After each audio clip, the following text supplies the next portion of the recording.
Did we lose you, DC? Can you hear me? Yeah, we hear you now, man. Yeah. I was waiting for it. I was all pumped up. I hit the intro and then no DC. You can't see me. We just hear you. We don't see it, bud. All right. I'm not sure what's going on here. I'm actually going to restart if you want to talk for a little bit here, Stat. Sorry. Yeah. No problem. I'll jump right back in. All right. First day, man. DC's leaving me high and dry. It's just me, man. Yeah, no, Brandon, it will not be fine if it's just stats because I need the questions. And DC, there's nobody better at these cores than DC. I learned that last year. So everybody comes to run pure sports for the DC core. So we're going to get a bunch of that, obviously, on the show. And yeah, definitely a rough start for me, but whatever. We'll see how good I am, man. This is like an audition for one of these for a television show. You know, when the teleprompter goes out, we've had some presidents lately who can't handle that. We'll see if I can handle kind of killing some time here as DC comes back. Got the oh, you like that? You know how many people do not know who the 17 is? And that just drives me crazy. That's a Mets jersey, and I know the Mets just gotten a little bit of a tussle. I missed it. Just reading in our Discord, the chats. Yeah, it is casting couch. But yeah, we got an interesting slate. Another 8 games. Last night we crushed it. Run Pure. I saw some of those screenshots yesterday. I know Mangone did really well. I think Mangone already made the live final night 1. Yes, that is Keith Hernandez. That is Mex. Yeah. Well, but yes, that is a Keith Hernandez jersey.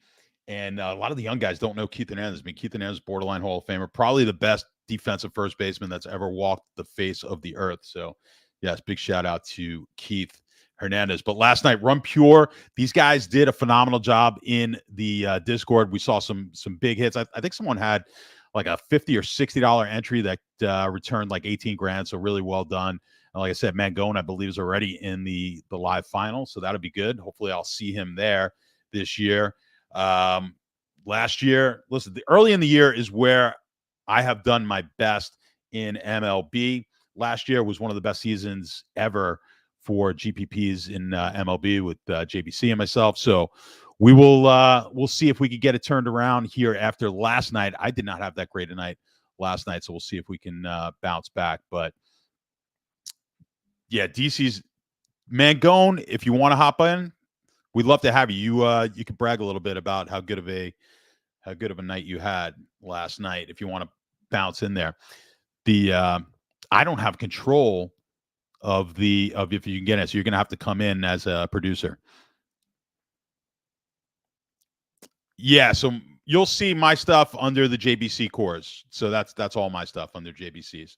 So if you're looking for the cores in RPS for baseball, those are going to be my cores. So I'll have those up later today. I think DC, I saw him post something, but I don't know if he actually posted his cores. I didn't see the actual cores, but I did see DC post have a post in there in our Discord mentioning that he did post his cores. I got to look and see if his cores are up. Mine will be up after the show.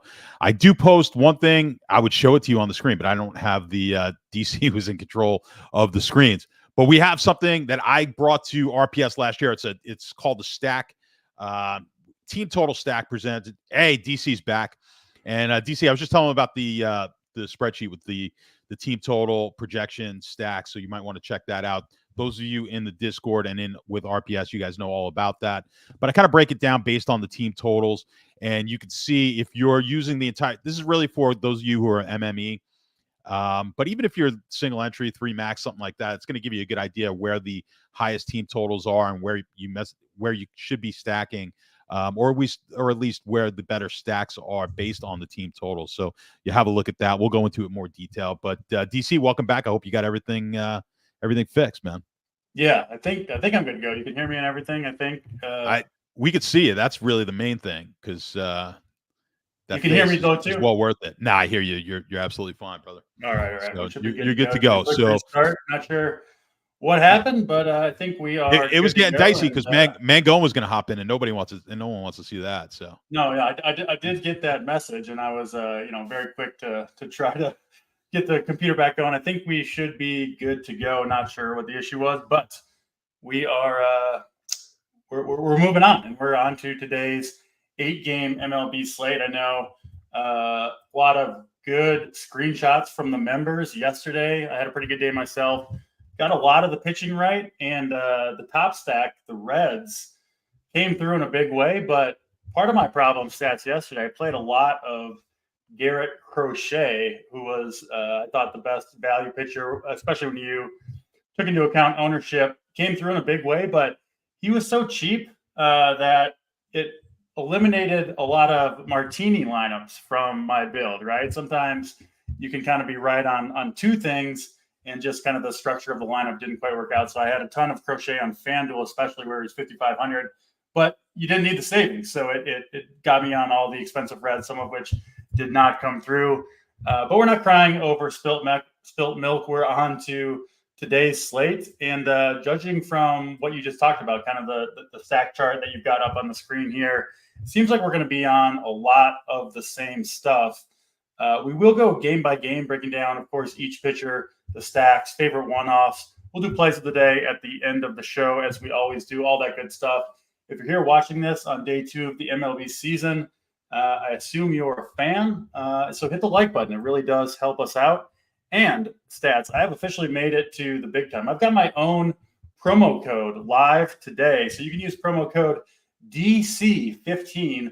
That'll get you 15% off our new MLB only package. That's weekly or monthly. Or what you should do, of course, is sign up for everything at RPS. That'll get you 15% off weekly or monthly payments for the entire site, which, of course, we got winners in every sport, betting and otherwise. So with that business stuff out of the way, let's get into this slate. We will go by the DraftKings order of games as always, and we will start out with Toronto and Tampa Bay.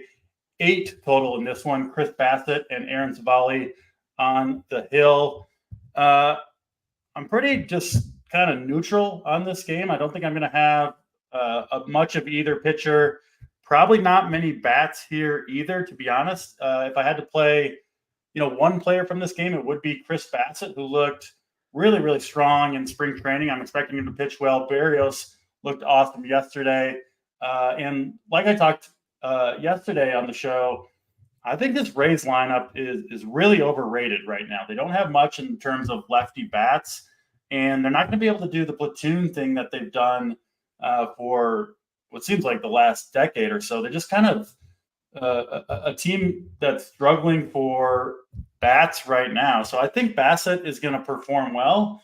He's just always the guy I do worry a little bit about his upside, strikeout upside in particular. What do you see here, stats, Rays and Jays? Yeah, I'm kind of with you. I don't have a lot of hitters or pitchers here.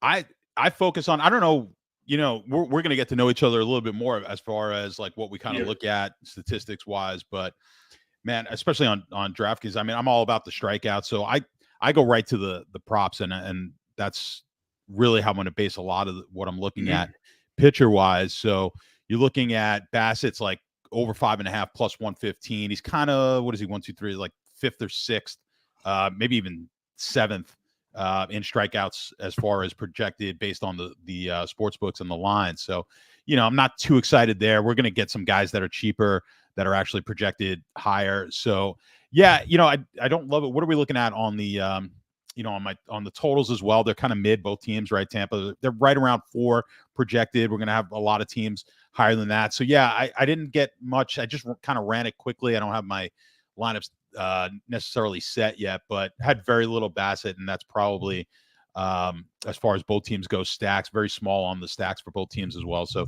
really not going to be using this game all that much.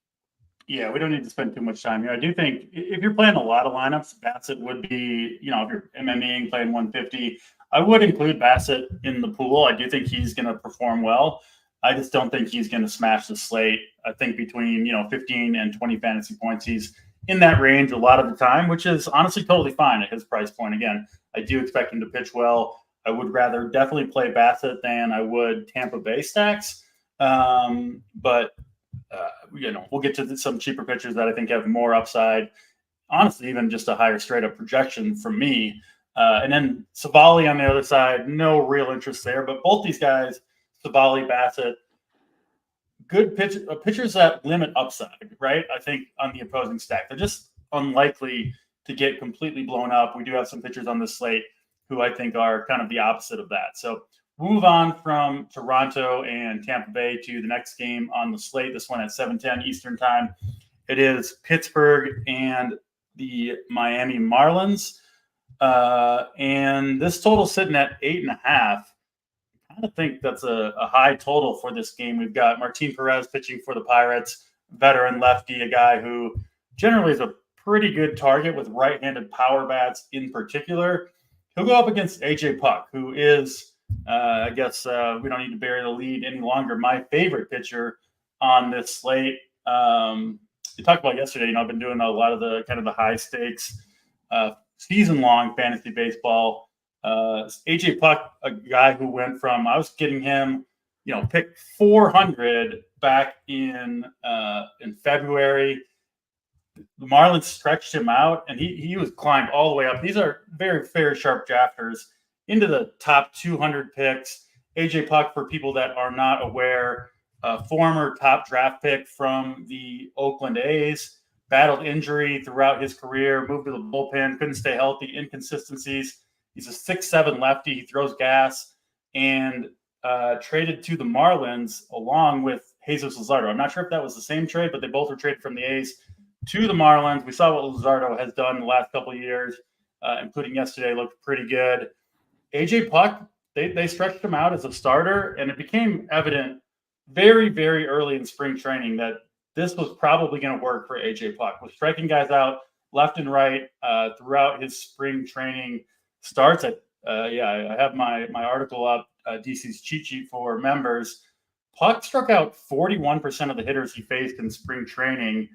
For reference, Spencer Strider led all of MLB last year with a 37% strikeout rate. Now, I'm not saying AJ Puck is going to be Spencer Strider, of course, but I see a lot of similarities, stats, between Puck and yesterday's, kind of best call, Garrett Crochet. Highly touted, big pedigree, big lefty, big fastball, injuries to the bullpen, and now the spring stretched out to be a starting pitcher. I'm honestly expecting big things from AJ Puck. And if you look at the strikeout lines, which you talked about, you monitor and bet, of course, Puck was getting steam all day long to the point where I actually didn't even bet the number. Last time I looked, it was like over 5.5 or 6.5 minus 175, which I'm never going to, or very rarely going to lay, that kind of juice on a strikeout line. But I don't think Puck is a secret today. I think he's going to end up being the highest owned pitcher. But this is chalk that I'm willing to eat. We talked, me and Big T did yesterday. It's okay to eat the chalk on pitching if you believe in it, especially when it's a strikeout pitcher and especially when they're cheap, like Puck is, $7K on both DraftKings and FanDuel. A lot of talking from me there, stats, but I had a lot to say about AJ Puck. We'll throw it to you. What do you see, Miami and the Pittsburgh Pirates here? Yeah, I mean, obviously you were going off on Puck there, and I mean he is the story of this game for sure. When I woke up this morning, I wasn't expecting as much Puck as the day has gone on, and you're basically, you said it. Like, I'm looking at the line here. The best line you can get is over 5.5 on the strikeouts, minus 140, but it's up into like 160s on some side, 165. So he's got one of the highest strikeout props on the slate at a really cheap price. Now, the fear I had this morning was, look at how many pitches. I don't think he threw more than 45 pitches in an outing in spring training. He did for sure. He got through 5 innings in his last start. So the spring training pitch counts are weird. They don't record some of them. It's bizarre that the data is as crazy as it is.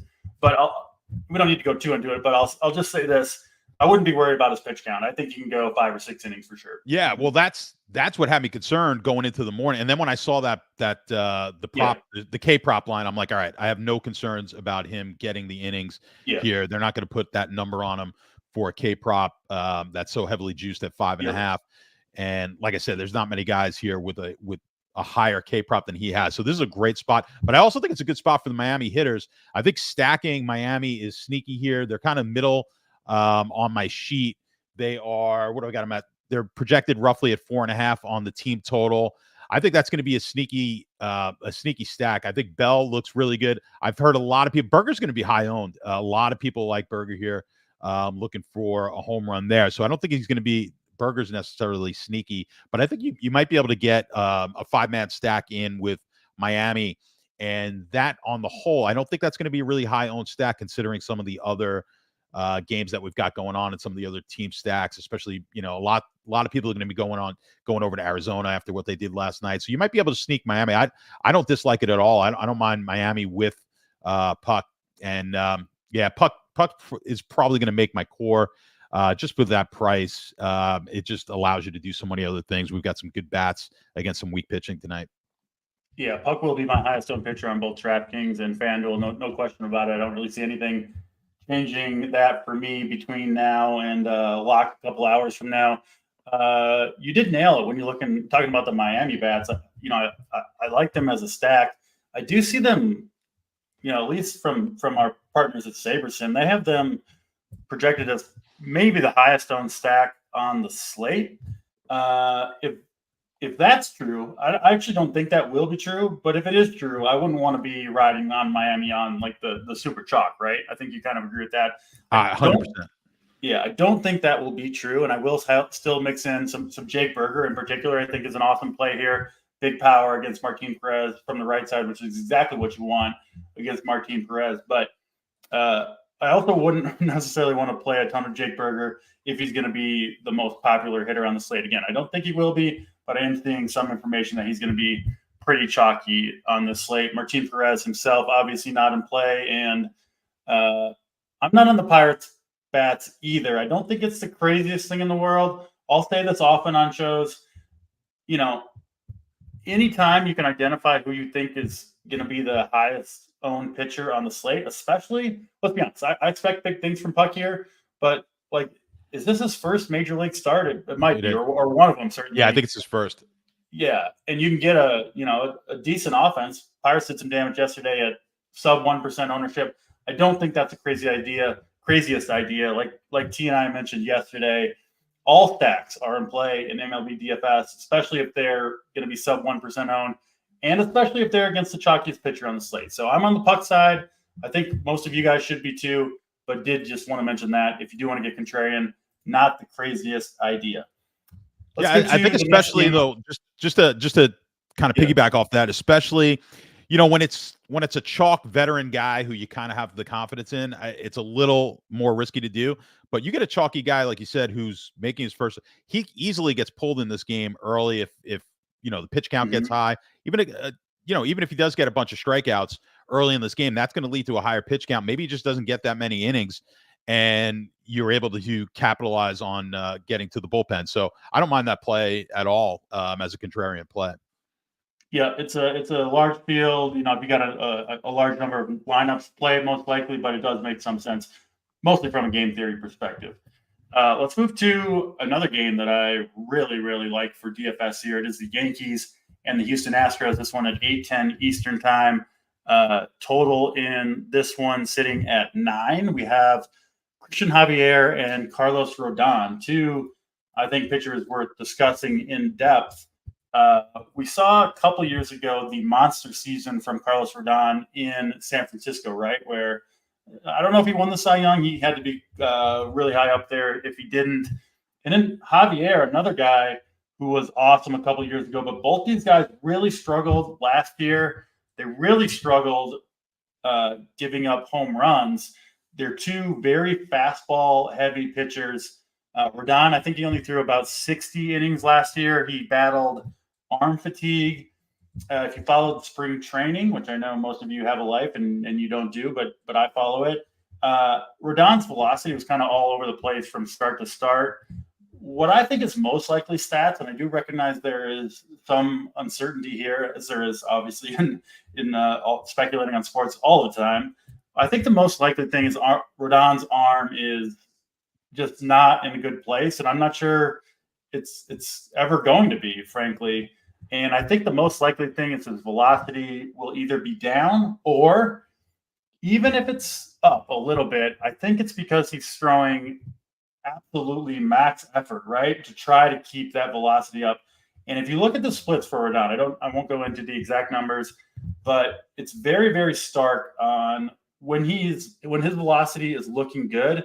He can be one of the very, very best pitchers in baseball. When it's bad, he can get absolutely shelled. We saw last year he gave up 1.8 home runs per 9 to opposing hitters. I think he had a 5.85 ERA on the season over 60 innings. And I think this is a brutal matchup for him against these Astros who crush lefties. Even the two left-handed hitters in the lineup, Kyle Tucker, Jordan Alvarez, mentioned this yesterday against Cortez, two of the better lefty-on-lefty hitters in baseball. And then you've got Javier on the other side who throws a ton of fastballs, particularly fastballs up in the zone. Another guy who, when he is on his game, he can blow that pitch past hitters.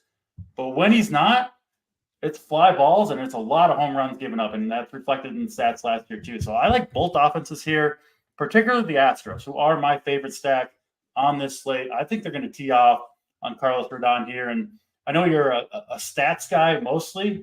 Makes sense with your name, Statsational. But sometimes I like to envision at bats or a game in my mind's eye a little bit.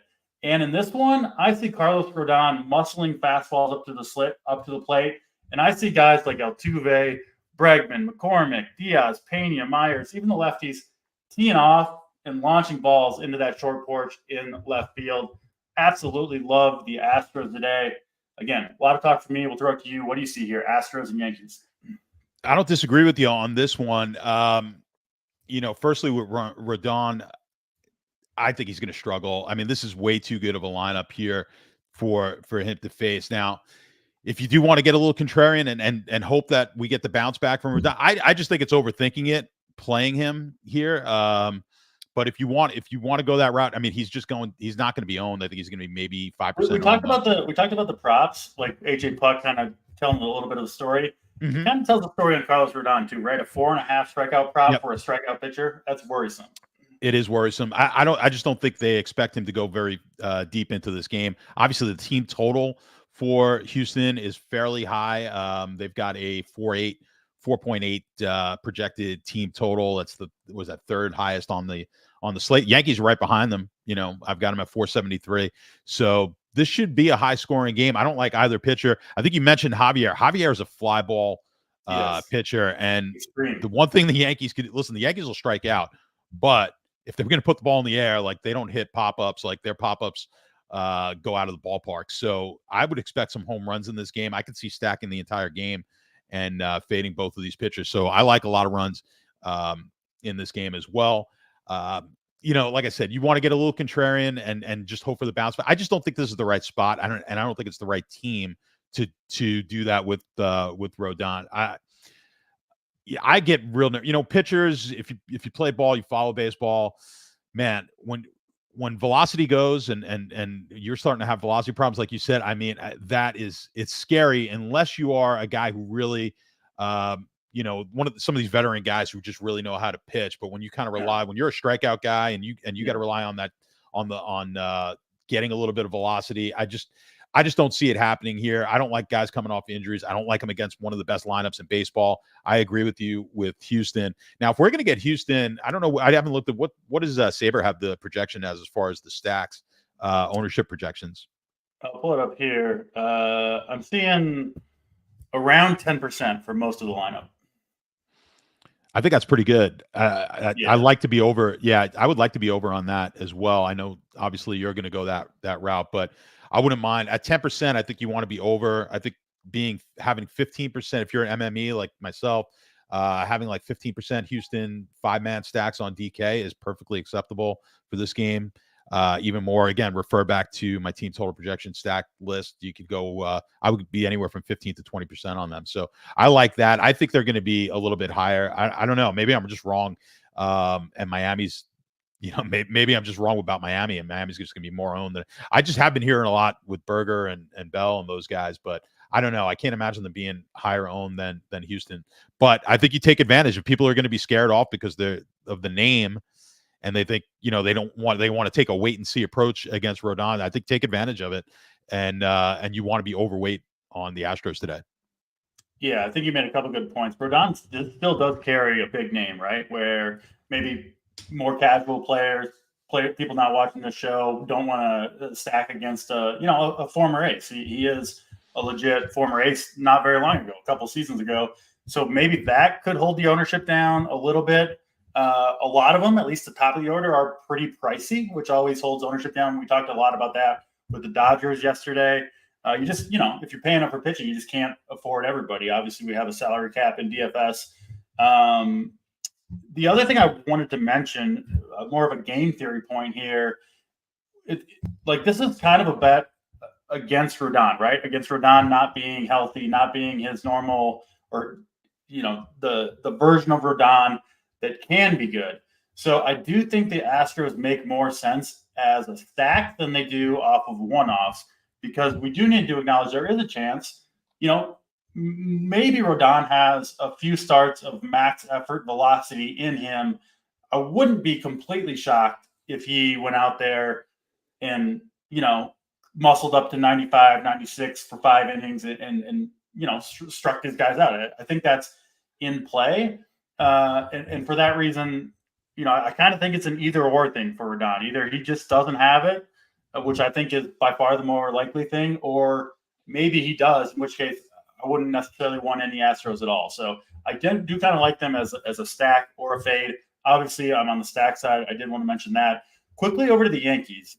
We mentioned Christian Javier, another pitcher that I think the league has figured out a little bit. And I wanted to mention one specific player. You're a pro sports bettor, so you can probably confirm this. It's just a hunch of mine. Home run lines in general, I assume, are not very good bets, right? Those are juice to the nines. Yeah, probably some of the worst bets you can make are home run. So typically, if you could bet on the betting side, any bet that doesn't have a two-way line, because typically home run bets are just either they hit the home run or not. You can't bet. Yeah, I mean, it's juiced all the way, plus 450 minus 800 or something. It's really hard. If you do the simple math and look at it, like the probability of this guy hitting a home, for the most part, they're just terrible plays. So you want to pass on them. We like to have fun. We like to throw $5 on a plus 900 guy to hit. If you're out there having fun, but you're going to lose money in the long run betting on home run props. Absolutely. Yeah, and I mentioned that because I did bet one home run prop today. I won't bet many this season, but it was Juan Soto, plus 450 on FanDuel. Obviously, we're talking DFS here, but I really, really like this matchup against Christian Javier. Obviously, extremely fastball heavy. And this is another one where if you look at Juan Soto's damage, a lot of it is fly balls to left field, home runs to left field. Petco really hurt him in that regard, but this is a perfect park for Juan Soto's swing, for his skill set, right? And he's one of the smartest hitters in baseball. I actually think he's one of the few guys that can adjust kind of where he hits baseballs based on the park and pitcher that he's facing. And this is one I won't even stop at giving you the Juan Soto home run. I'm saying he's going to left field. He's going to wait on that fastball, let it travel deep in the count, and just flick one, right? All he's got to do is hit a fly ball to left field. It's a home run for Juan Soto. A lot of those, if you watch him hit a lot, end up being caught, near the warning track in most parks. In Houston, those are home runs all the time. So I absolutely love Juan Soto, one of my favorite plays. And I'm not stacking the Yankees, really. I just don't love this lineup in general, but I will have a ton of Juan Soto, my favorite one-off, on the entire slate. Let's move on to Colorado and Arizona. Man, we're getting a lot of interesting games right off the bat here, which maybe the second half of the show is going to be a little boring because we're getting, I think, a lot of our plays out of the way early. But yeah, Colorado, Arizona, this one, of course, in Arizona. What did they put up? 16 runs, I believe, including – how many runs? They scored like 14 runs in one inning, I think Arizona did. Yeah, crazy game from them yesterday. And, I mean, I think potentially another monster game coming from the Arizona Diamondbacks. This one at 9:40 Eastern time. Cal Quantrill and Merrill Kelly. I don't have a ton to say about Kelly. I think he's kind of, for me, in that Chris Bassett bucket where he'll probably pitch pretty well here, but I do think the strikeout upside is somewhat limited. And the price, right? $9,400 for Merrill Kelly feels a little bit rich for me. But man, on the other side, Cal Quantrill, this dude's his strikeout rate is just completely absurd. I posted this in my article today. His strikeout rate, if you go back to 2020, I think it was 23%. 2021, it was 20%. 2022, it was 17%. Last year, it was like 13%. And so far, this in multiple spring training innings, I believe it was like 9% or 7%. I mean, just an absurd number. Like if you had to compare it to, I don't know, a running back, it's like averaging 1.4 yards per carry over a large number of attempts. Like it's just absurd. The lack of strikeouts from Cal Quantrill. I wrote this as well, stats. Like the fact that he signed with the Rockies, right? No free agent pitcher wants to go to the Colorado Rockies. And it's like a match made in heaven. It's the stupidest organization in sports. It's probably the only team that he could get a contract from.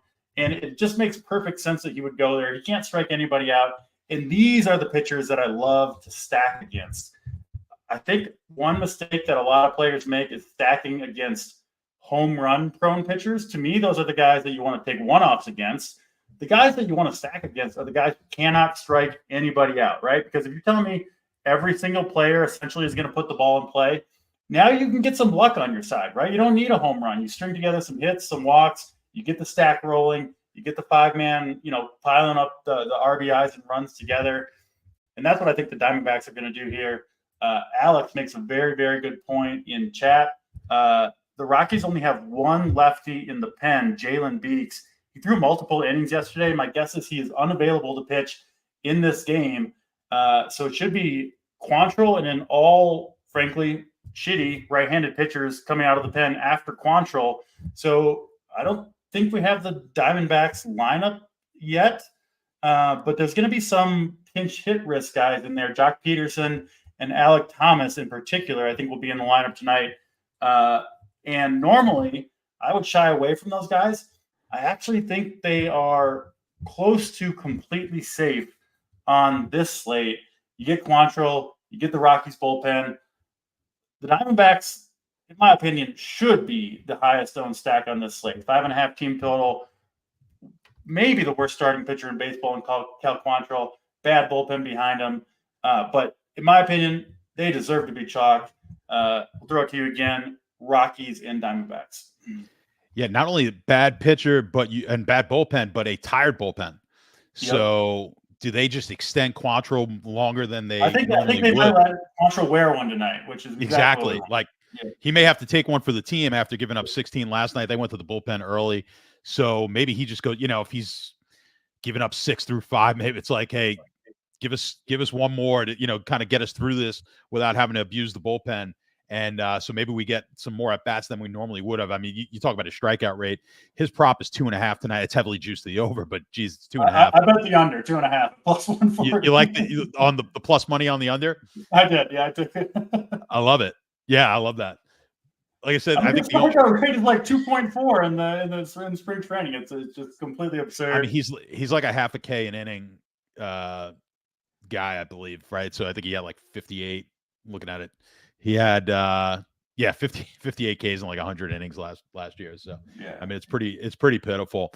But I think a lot of people are going to be on Kelly though. You seem kind of like you're a little dismissive of it. 9,400. I agree with you. I kind of like going down to puck. I mean you're not getting that. I don't think the upside is that much greater for a much higher price on Kelly. But I think you're going to see. I mean it's going to be a theme. Basically take pitchers against Colorado, especially on the road. Yes. And take the pitchers against Oakland. I mean, you're just going to see that night in, night out. I mean, it's just worked, and it worked again last night, and it looks like nothing's really changed. We'll talk about actually. Last night's game, the line changed like on who would have the worst record in baseball last night. That line changed as the game was going on last night from Oakland. It flipped. I believe now Colorado's favored to have the worst record in baseball. They were second choice to Oakland, and I think it flipped like mid-game yesterday. So, and it wasn't like Oakland was all that impressive. So, yeah, I think what are they looking for on Saber as far as the percentage on stack percentages there are? What are the percentages on those guys? Because I think they're going to be the highest owned. and rightfully so. The lefties, someone mentioned it. You have to like the lefty bats. I think in the lineup tonight for Arizona. I mean, Carroll's got to be one of the top plays, I think, on the whole slate. Kettle Marte. You just go down the list. Now Walker's on the right side, but doesn't bother me. If we get a Jock Peterson, what's Peterson's price? I'm 3,900. I mean, that's going to be another guy that I'd want to get in there at a pretty decent price, considering how expensive a lot of these guys are. So we'll see if he gets the start, which I think he will, right? It should be Peterson, Alec Thomas, the two kind of platoon guys in the lineup. And like we said, we think, or at least I think, no lefties available in the bullpen for Colorado. So those guys should be safe to play, if not the entire game, at least most of it. So Saber has them around 10%. Again, that's going to be higher. I do think that number's off.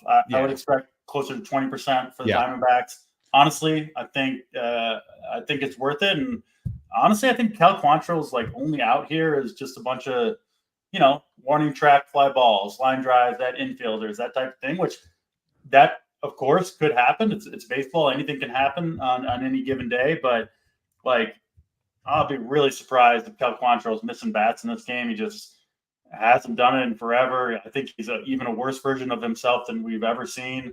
And like, I think the roof's going to be open as well, I believe, there tonight, which just helps the bats. So I believe the roof will be open. Especially considering like most ballparks, obviously this time of year, either domes or it's kind of colder weather. So it's tough hitting environments in general. I mean, you saw that on the two early games, low scoring games. Roof open in Arizona. I assume it'll be pretty warm there. And the more we talk about this, the more I want to get these Diamondbacks into my lineup. I don't think there's a player. Again, I don't think we have the starting lineup yet, but whatever it is, I think all 9 guys are going to be in play to some degree. I'll be shocked, honestly, if Arizona. You made a good point, and you kind of went through it quick, but I think it's good where you said guys like to stack lineups that are going against a pitcher who may give up a lot of home runs. But I like what you're saying here, where you could have big innings against these guys who kind of ball and play type of guys, where those are the ones where you stack 2-3 hits in a row and then a long ball, and then that's now you get in the 3 and the 4 run home run as opposed to a couple of solo shots. And then taking some of the bats, like the Yankees would be a good example, I think, today, where while I do like stacks in that game, taking some one-off pieces there, like you like Soto, obviously a guy like Volpe. I think they could be better served maybe in taking them or as some expensive one-off guys if you want to fit someone in after you do like a 5-3, a 5-2 or 5-3 stack, something like that. This is funny. I noticed the 2K. I did. When I said 4-run home run, I'm like, do I need to say grand slam? Yes, of course. I did say 3 and 4 run home runs. We know you're watching closely when we were calling us. Yeah, I was as it was coming out of my mouth. I'm like, I don't think the words 4-run home run has ever come out of my mouth, but I'm going to say it. I was this close to calling it out myself. But I let it slide. Trust me, I thought it before it even came out of my mouth. But like in my mind, I'm in fantasy world, I'm just thinking of I'm thinking of the points right now. I'm not thinking of grand slam. So just funny stuff there. Honestly, the more we talk about this game, I put my cores up early, and it was mostly Astros with some D-backs mixed in. I think I might switch it up because, we talked about the unknown with Carlos Rodon, right? Like, we think he's going to suck, but we know for sure Cal Quantrill is just absolute garbage, right? He's a gas can. There's just no question about it. And so, especially early in the season, to me, there's something to be said for taking almost a sure thing. And of course, Quantrill could limp his way through this game with a bunch of like I said, one track fly balls, line drives at people. But there's just no way, at least in my mind, that he's going to come out and surprise us with his ability. And so I think, I'll take the team that's going to, I think, probably hit rockets all over the field. Obviously, you're hoping some of those go over the fence, find some green grass. But, you mentioned the open roof in Arizona, something I honestly hadn't quite considered, but that's another boost. And, all things considered, talking through it with you. And that's part of why we love doing these shows, is talking through these games, getting another, smart baseball person's point of view can sway you one way or the other a little bit. And the more we talk about this, the more I'm absolutely in on the Diamondbacks. I really don't think you can have too much Diamondbacks in your lineup. If you're playing one lineup, if you're playing a lot of lineups, I think you're going to be pretty happy with the end of the night results on the Diamondbacks tonight. Any Rockies for you whatsoever? We obviously mentioned Merrill Kelly. He's going to be a popular pitcher. I saw you shake your head there. Nothing on the Rockies side that you're looking at? Yeah, I mean, they're so bad. They're not that good in cores, and they're worse outside of cores. Like, I just have no interest in them. I know people like to, we talked about some contrarian plays against some chalky pitcher. I'd much rather go with the Pirates against Puck than I would go contrarian against Kelly in this one. I promise to move on from the Kel Quantrill slander after this, but I'll make one last point. He's coming from arguably the best pitching organization in baseball in the Cleveland Indians that just churns out ace after ace, oftentimes not even highly touted pitchers. Now he goes to a team that cannot develop any pitching or frankly hitting whatsoever, and the spring results have backed it up. Really, really think it's going to be a short, rough outing for Mr. Quantrill tonight. All right, we'll move on. Boston and Seattle are up next. This park, I'm sure you're aware of this, one of the best pitchers parks in baseball in Seattle. And one thing, stats that I don't think people take into account enough is how good of a strikeout park it is. People talk about park factors, of course, weighing into, batted ball data. The biggest thing, of course, is the home run, factors that parks really differ from park to park. But there is a significant difference in strikeout rates, too. And strikeout rates in the Mariners Park, I never know what these parks are called anymore. I have no idea anymore. Exactly. I just call them, Mariners Park, whatever. But people rack up strikeouts here. And if you look at George Kirby's results from last year especially, I think there was – I wrote in my article, I have it here, 27% strikeout rate for Kirby at home versus 17 on the road. That is a massive difference. What is that? 40% increase, something like that for George Kirby. And if you look at the Mariners pitchers, almost every year after year, they rack up strikeouts at home. They struggle to get them on the road. So I think that's a boost to George Kirby. I definitely like Kirby over Merrill Kelly. That's part of the reason I won't have much Kelly. I just prefer the Kirby side of that question. I know he's facing a tougher lineup, no question about it, in the Red Sox, but I just think he's the superior pitcher to Merrill Kelly. So I do like Kirby at 9,700. And my second favorite pitcher behind AJ Puck on this slate is actually on the other side of the ball, Nick Pivetta, another talented pitcher who, for years kind of seemed like he was falling short of expectations where he should have been based on his talent. But he did put it together in the second half of last year. They moved him to the bullpen, and they slowly stretched him out. It was kind of strange. They used him as a 2-inning, 3-inning, 4-inning, finally made his way to the rotation and pretty much dominated down the stretch. His stuff got better, and he just became a much better pitcher. And inversely, compared to Kirby, Pivetta has to pitch in one of the worst pitchers' parks in baseball, Fenway Park. Brutal place to pitch, both for strikeouts and especially for just batted balls. Right, you hit a pop up to left field, you give up a double instead of an easy out. That's one of the biggest factors. It's also got one of the best batter's eyes, which reduces the strikeout rates. And Pivetta was much better on the road than he was at home. And so you add the two things together, right? Pavetta's better on the road than he was at home. And now he gets to go to one of the best road ballparks for strikeouts. I think Pavetta's got a chance to really rack up the Ks tonight. I like him a ton. He looked great again during spring. I know I keep bringing up spring training stats, and you can go overboard with that. But for, a pitcher who had kind of a small sample size last year of good results in the second half of the year, continuing it during spring training does mean something to me. Pivetta, another guy who is stretched out. I do expect him to be able to go 6 innings here if things are going well. and a pretty strikeout-prone lineup, frankly, from the Mariners. Love Nick Pivetta tonight. He is another pitcher who will be popular. Like I said, the place to get different for the most part is with bats. And if a pitcher is if I think they're gonna perform like I think Pivetta will, then I'm in. So I like the under on this game. I like both pitchers, but I will take the discount on Nick Pivetta over George Kirby if I've got to choose. Throw it over to you, Red Sox and Mariners. Go ahead. Yeah, I was going to say I like both pitchers here, but Pivetta, I'm giving the nod to Pivetta just because of the price. When you look at the odds, Pivetta on the prop line, he's over 6.5, minus 123 is the best line you're going to get right now at Caesars. So I mean that's higher than Merrill Kelly, and you're getting him at what is it, 8,100?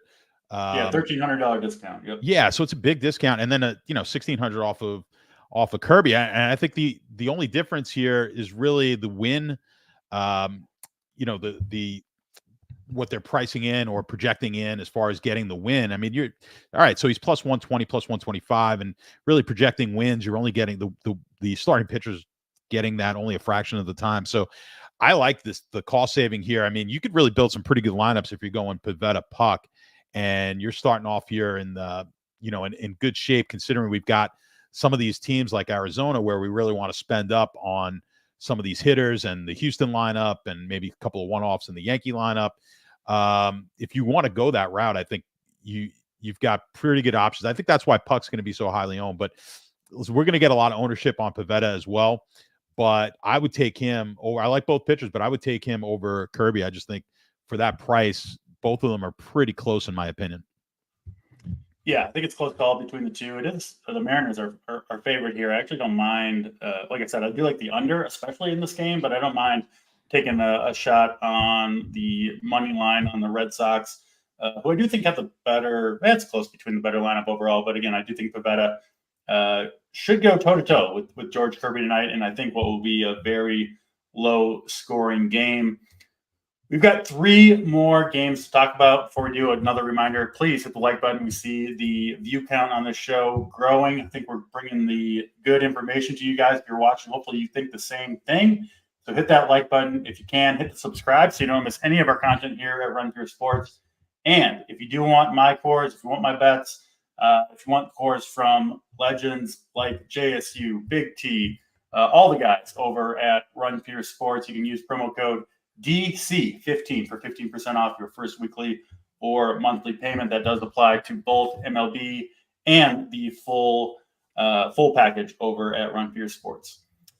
All right, let's move on to the next game of the day. Apparently, we got some runs in Philly and Braves.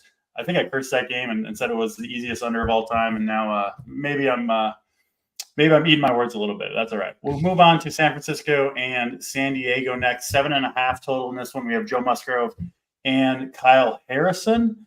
Padres sitting around minus 148 or so in this one.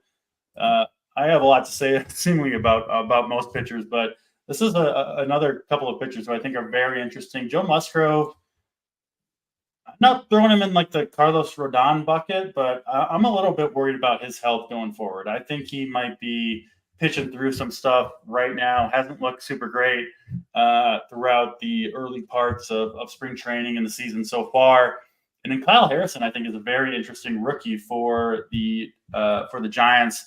I listed him in my article as the biggest boom bust pitcher on the slate, and frankly, I think one of the bigger boom bust pitchers in the league. Tons of strikeouts, tons of walk, tons of fly balls. Right, so things can go south for him in a hurry, but he can miss bats with that fastball, and I do think his strikeout upside is pretty high here if he's on his game. I think he's interesting at 7,800. I think he'll be fairly low owned, and then I'm off of Musgrove. I don't know how many Giants I'll play. Obviously, not the greatest park to hit in San Diego. Harrison is my favorite play in this game. I do have him, frankly, a fair bit below both Puck and Pivetta. I've got George Kirby ahead, so I won't play a ton of Harrison, but he is on my pitcher list. What do you see here? Stats: Musgrove, Harrison, Giants, and Padres. Yeah, so I think Harrison I would have liked a lot more without Puck on this slate. So I think it could be a sneaky play. Take Harrison. He's going to be very low owned. I don't mind taking a shot there. I also don't mind maybe I don't love the stack, but if you want to take a stack that maybe that's definitely going to be low owned, I think you go with the San Diego stack to potentially be a little contrarian off of some of these other really good stacks that we have out there. I think Musgrove at 9,200. I mean, I've got some ownership in MME, but going to be pretty light. Just we've talked about it. There's so many other pitchers that I like the value on. When I looked in the prop market, I mean, Musgrove is over 5.5 minus 105.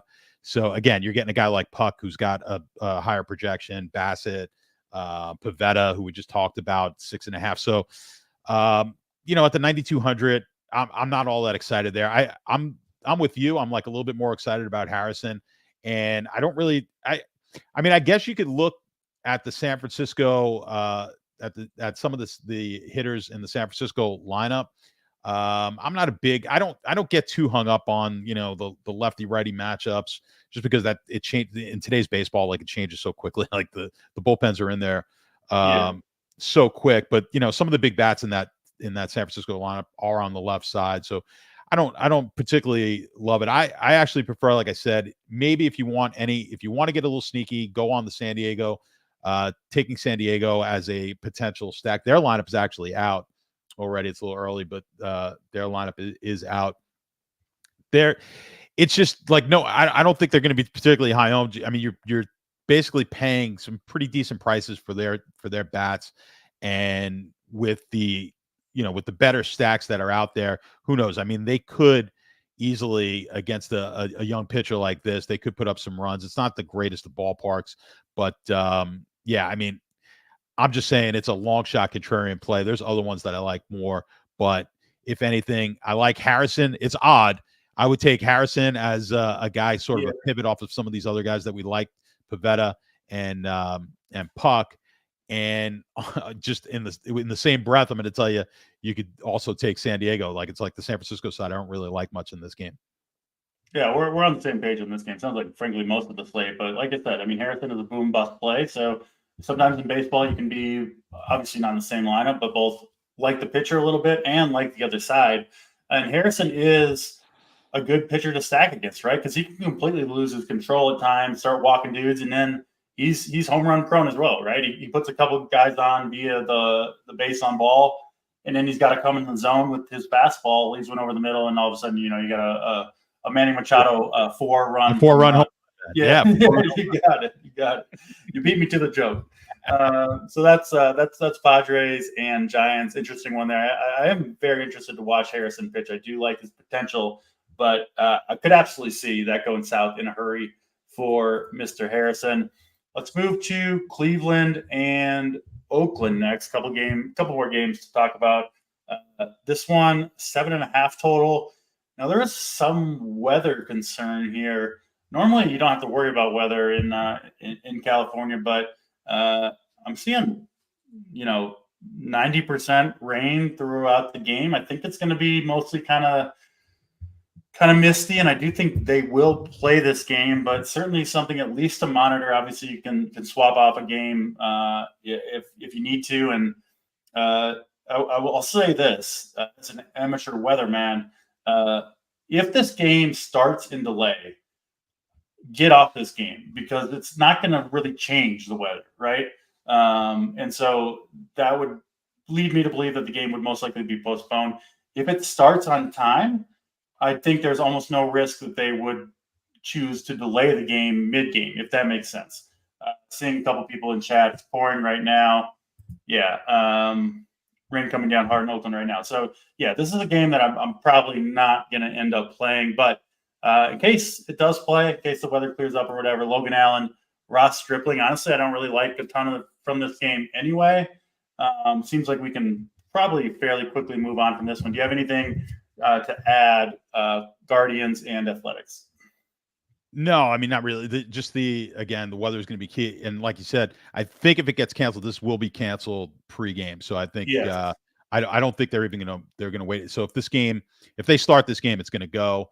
And I think we'll find out early on if it's not going to go. So I think that's the only good thing we have going on this one. But I mean, Stripling, yeah, I've heard some people contemplating like kind of taking him. I don't like it at all.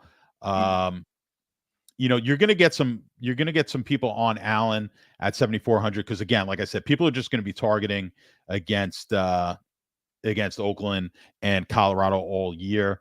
But yeah, I'm going to have some piece of it. If this game plays, let me see how much I got right now on it.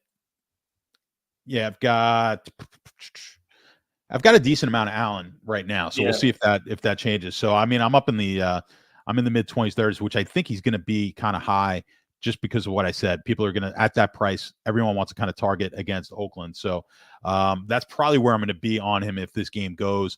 It's going to be, I got to pay attention to it now and see if I'm going to keep them in my lineups and run it.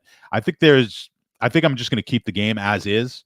So from some of the weather guys that I read, they're putting it on 15 to 20% chance of postpone. So when it's that low, I kind of just go with it as if the game's going to play, and then I'll scramble later on for changes. But yeah, you're not using anyone on the Oakland side offensively. That's going to be pretty much most of the season. But you can certainly play some of these bats. Naylor, Jimenez. I think you can definitely obviously Ramirez. You could play some stacks, and I think you're definitely going to want to get some stacks if this game plays on the Cleveland side. Yeah, that makes sense. I do think, if you don't want to deal with it and just don't want to worry about it, I think you're okay to just not play this game at all, especially if you're, playing 1, 3, 10 lineups, whatever. I will say you will get these teams, both of them lower owned than they otherwise would have been, and the pitchers lower owned than they otherwise would have been because of the weather concern. So that's honestly for me the biggest reason to play it. Obviously a good matchup for Guardian starter Logan Allen on paper, but of course pay attention to the weather if you are rolling with some Logan Allen or Guardians bats. Andrew asked, no interest in Musgrove with that trash lineup the Giants put out. Kind of talk about it. I'm just not a believer in Musgrove right now. I need to see it from him. I kind of think he's pitching through some stuff, and 9,200 for a fairly highly owned pitcher. No Musgrove for me tonight. I can say that with basically absolute certainty. So I'm off of Musgrove myself. Let's get to the last game of the night before we get on out of here. We do have St. Louis and the LA Dodgers. This one also expected to have perhaps some precipitation, but I don't think at any real risk of being postponed. We do have young fireballer Bobby Miller on the mound for the Dodgers, who are big favorites, sitting around minus 230 over Zach Thompson and the Cardinals. I think stats, this Dodgers lineup, as long as they stay healthy, they're going to be in consideration most nights, right? They're just especially the top of the lineup, just such an absolute wagon right now. Obviously, with the addition of Shohei Ohtani, Teoscar Hernandez. I mean, it's an incredible lineup. Zach Thompson, nothing to write home about. I don't think he's horrible, but certainly nothing that you need to fear. Dodger stack got to be in play for me. I don't like them as much as either the Astros or the Diamondbacks, but they certainly are on my short list. And Bobby Miller, tough one for me to figure out. I mean, this guy struck out everybody in the minor leagues. He averages 99, 100 miles per hour with the fastball, but just has not been able to really generate all that many strikeouts at the big league level. I was kind of expecting to have him on my short list of pitchers, and I do think he's a fine play. But I think maybe a little bit overowned at that price point. I just don't trust the strikeouts at this point. I kind of need to see them for Miller before I'm willing to give him a big strikeout projection myself. What do you see here? Miller, Thompson, Cardinals, and Dodgers. Yeah, that's the scary. But what do you think his ownership is going to be? I think around 25% would be my guess on Miller. Yeah, so I mean, if it's 25%, I'm definitely going to be under on that at that price tag. So I agree with you. I mean, listen, St. Louis is terrible. I've got no interest really, or let's just say small interest in Thompson, but that lineup, I mean, the Dodgers lineup, like you said, I mean, they're going to be in play. We're going to talk about them every night as a potential stack, but they're also going to be priced as such, right? So, but this is a night where you can definitely save at the pitching at pitcher and get some stacks in there that fit some of these Dodger bats. So, I think all of the Dodger bats always in play. You could always take them down at the bottom of the lineup as well, and maybe get a little cost savings. But I wouldn't touch anything in the St. Louis lineup. And like I said, pitching wise, I'm going to have both pitchers. I'll be under on Miller. I'll be very small. Just have I'm probably going to wind up Xing out Thompson. But as I just ran it for before the show, just to see what I had on a basic run, I had a little bit of Thompson, but I'm probably not going to use him at all. So I'll have Miller in the 10 to 15% range, and that's going to be about it. But you're definitely going to want to have, listen, the Dodgers are they're my second highest team total on the board behind Arizona. So you're going to need some exposure here. And they're, at their price, and with Arizona, I think being as high as they're going to be, you could get, if you decide to flip it and go really with some of the you're going to have to push it with some of the value pitchers here to get them in, but maybe get them as a secondary. You could have a lot of secondary stacks, a lot of 3-man stacks with the Dodgers, and then maybe your primary stacks going a little bit cheaper. So listen, in the comments, someone, when they made fun of me, you guys were quick to point it out, but I helped someone out with Montas yesterday, took third. Chaos took third in the in a big 20 max on DK. So I'm glad I was able to help somebody out. He didn't give up any 4-run stats. That's right. He didn't give up any 4-run home runs yesterday. So that was good. Don't let the chat run you over. Yeah. If you're looking at the Dodgers as one-off, I don't know if I'm going to full stack them too much. Mookie Betts, I think, is the best one-off. I like playing a one-off on a popular team like the Dodgers will be as a leadoff bat, right? Because Betts can go yard, first at bat of the game, and it doesn't affect, doesn't increase, obviously, the output from the guys behind him.